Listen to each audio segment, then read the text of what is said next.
भूखी बिल्ली, लिखारी जावेद बसाम।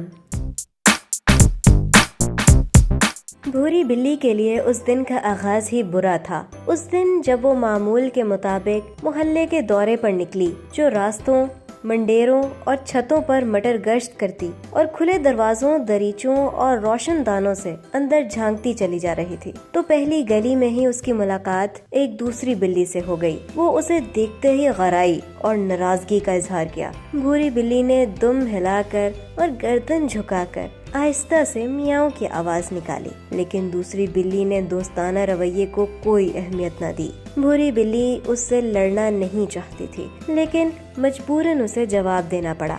दोनों गराती हुई गुत्थम गुत्था हो गईं। दूसरी बिल्ली बहुत लड़ाका थी। भूरी बिल्ली कुछ देर तो उससे पंजा आजमा रही थी, फिर मौका देखकर भाग खड़ी हुई। उसका दिल तेजी से धड़क रहा था। इस बिला वजह की लड़ाई से वो परेशान हो गई थी। खैर, इसने अपना काम शुरू कर दिया। वो दुम हिलाती और गर्दन लचकाती इन घरों, दुकानों और दफ्तरों के आसपास मंडलाती रही, जहां उसके कदरदान उसे कुछ न कुछ खाने को दे दिया करते थे। लेकिन बदकिस्मती से उस दिन उसे अक्सर दरवाजे, दरीचे और रोशनदान बंद मिले। जो खुले थे, वहाँ लोग अपने अपने कामों में इस तरह मसरूफ थे कि किसी ने भी उसकी तरफ आंख उठाकर न देखा। वो बेचैनी से घूमती रही, लेकिन खाने को कुछ न मिला। यहाँ तक कि दोपहर हो गई। उसके पेट में चूहे दौड़ रहे थे। अरसा हुआ उसने कूड़ा करकट में खाना तलाश करना छोड़ दिया था। फिर उसे एक जगह बहुत सी चिड़ियाँ पानी पीती नजर आईं।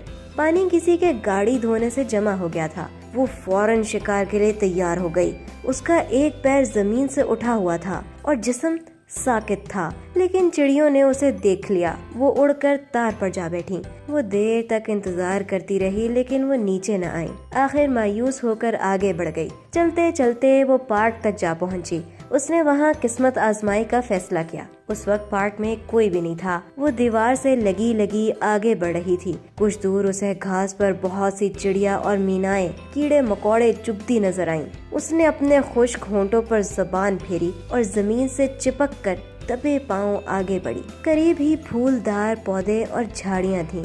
वो उनमें रेंगने लगी। झाड़ियों ने उसके जिस्म को आसानी से छुपा लिया। आहिस्ता आहिस्ता आगे खिसक रही थी। उसके ऊपर परिंदों के दरमियान थोड़ा सा फासला रह गया था। वो शिकार के लिए तैयार थी, लेकिन कोई मौका जाया करना नहीं चाहती थी। अगर उसका वार खाली जाता तो परिंदे उड़ जाते और दोबारा नीचे न आते। वो इंतजार में थी कि कोई शिकार उसके इतने करीब आ जाए कि नाकामी का अंदेशा न रहे। उसकी नजरें उन पर जमी हुई थीं और मूछें फड़फड़ा रही थीं। इस असना में कदमों की आहट हुई और एक बच्चा वहाँ चला आया। उसके आने से तमाम परिंदे उड़कर दरख्तों पर जा बैठे। बिल्ली ने मायूसी से गर्दन हिलाई। बच्चा उसके आगे से धीरे धीरे चलता सीमेंट के बेंच पर जा बैठा। वो एक सेहतमंद बच्चा था। उसने नीली निक्कर और शर्ट पहनी हुई थी और पैरों में काले जूते थे। वो उदासी से सोच में गुम बेंच पर बैठा था। बिल्ली कुछ देर तो झाड़ियों में छुपी रही, फिर टहलती हुई बाहर निकल आई। अब शाम होने वाली थी। साए लंबे हो रहे थे और बैरी के दरख्त पर चिड़ियाँ चहक रही थीं। वो सोच रही थी आज का दिन कितना बुरा है। सुबह से कुछ खाया नहीं, बिला वजह की लड़ाई हुई और आराम का वक्त भी नहीं मिला। उसे नींद आने लगी थी। बेंच पर बैठे बच्चे की कैफियत भी उससे कुछ मुख्तलिफ न थी। वो बेहद दुखी था, क्योंकि फीस जमा न कराने की वजह से स्कूल से उसका नाम काट दिया गया था। 2 महीने पहले उसके अब्बू की नौकरी छूट गई थी। अगरचे वो कोशिश करने में लगे थे, लेकिन अब तक नई मुलाजमत नहीं मिली थी। बच्चे को अपनी जमात और साथी याद आ रहे थे। उसका घर करीब ही था। वो जब भी पार्क में आता, फूलों, पौधों और परिंदों को देखकर खुश हुआ करता था, लेकिन आज उसे कोई चीज अच्छी नहीं लग रही थी। अचानक उसे पैरों में कुछ महसूस हुआ। उसने झुककर देखा तो भूरी बिल्ली उसके पाँव से अपना जिस्म रगड़ रही थी। वो धीरे से मुस्कुराया। बिल्ली ने गर्दन उठाकर कमजोर आवाज में मियाओं की आवाज निकाली। बच्चे ने हाथ बढ़ाकर उसकी पीठ थपथपाई। वो उचक कर बेंच पर चली आई। बच्चा प्यार से उसके जिस्म पर हाथ फेरने लगा। बिल्ली फर्माबरदारी से दुम हिला रही थी। फिर अचानक वो बेंच से कूदी और दौड़ती हुई झाड़ियों में जा घुसी। वो वहाँ छुपी धीरे धीरे आवाजें निकाल रही थी। कभी कभार पत्तों में से सर बाहर निकालती और फिर छुप जाती। یک لخت وہ اچھلی، ہوا میں کلا بازی کھائی اور جھاڑیوں سے نکل کر سامنے گھاس پر جا لیٹی۔ بچہ محویت سے اسے دیکھ رہا تھا، اس کے چہرے پر خوشی کھل اٹھی تھی۔ پھر بلی نے ایک نیا کھیل شروع کیا، وہ گول گول گھوم کر اپنی دم پکڑنے کی کوشش کرنے لگی۔ اس دوران اس کا جسم لٹو کی طرح گھوم رہا تھا۔ بچہ کھلکھلا کر ہنس دیا اور خوشی سے تالیاں بجانے لگا۔ آخر وہ دوڑتی ہوئی بینچ پر چڑھ آئی، لیکن وہاں رکی نہیں، ساتھ ہی ایک چھوٹے سے درخت کا تنا تھا، وہ اس پر جا بیٹھی۔ بچہ ہنستے ہوئے بولا، مانو بلی تم چڑھ تو گئی، لیکن نیچے کیسے اترو گی؟ پھر وہ بینچ پر کھڑا ہو گیا اور دونوں ہاتھ آگے بڑھا دیے۔ بلی کچھ تنے اور کچھ اس کے ہاتھ کا سہارا لیے ڈرتی ڈرتی نیچے چلی آئی۔ دونوں بینچ پر بیٹھ گئے۔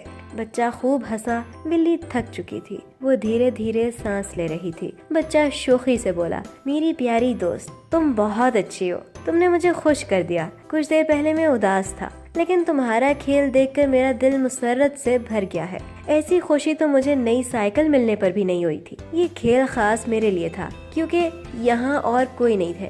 اس کے چہرے پر مسکراہٹ بکھری تھی۔ پھر وہ گہری سانس لے کر بولا، اب میری سمجھ میں آ گیا ہے کہ وقت کبھی ایک جیسا نہیں رہتا۔ جس طرح اندھیرے کے بعد اجالا آتا ہے، اسی طرح ہر مشکل کوشش سے راحت میں بدل جاتی ہے۔ ہمیں مایوس نہیں ہونا چاہیے۔ جلد میرے ابو کو ملازمت مل جائے گی، میں پھر اسکول جانے لگوں گا۔ اس کا ہاتھ بلی کے مخملی جلد پر تھا۔ بلی کی نظریں نیچے لگی تھیں، جہاں ایک چڑیا بے خیالی میں بہت قریب چلی آئی تھی، اتنے قریب کہ بلی ایک ہی جست میں پکڑ سکتی تھی، لیکن بچے کا ہاتھ اس کے اوپر تھا، وہ نہیں ہٹ سکتی تھی۔ اس کی آنکھوں میں آنسو آ گئے۔ اچانک بچہ چونکا اور اس کی طرف دیکھتے ہوئے بولا، اوہ معاف کرنا، مجھے تو خیال ہی نہیں رہا۔ اس نے اٹھ کر اپنی جیبیں ٹٹولی، چند ایک چھوٹے نوٹ ادھر ادھر سے نکل ہی آئے۔ تم ٹھہرو، میں 5 منٹ میں آیا۔ یہ کہہ کر وہ تیزی سے گیٹ کی طرف بڑھ گیا۔ وہ چند منٹ میں ہی واپس آ گیا۔ اس کے ہاتھ میں ایک کاغذی گلاس تھا جس میں دودھ بھرا ہوا تھا۔ میری پیاری دوست، لو یہ دودھ پی لو، شاید تمہیں بھوک لگی ہو۔ بھوکی بلی نے تشکر بھری نظروں سے اسے دیکھا اور سپڑ سپڑ دودھ پینے لگی۔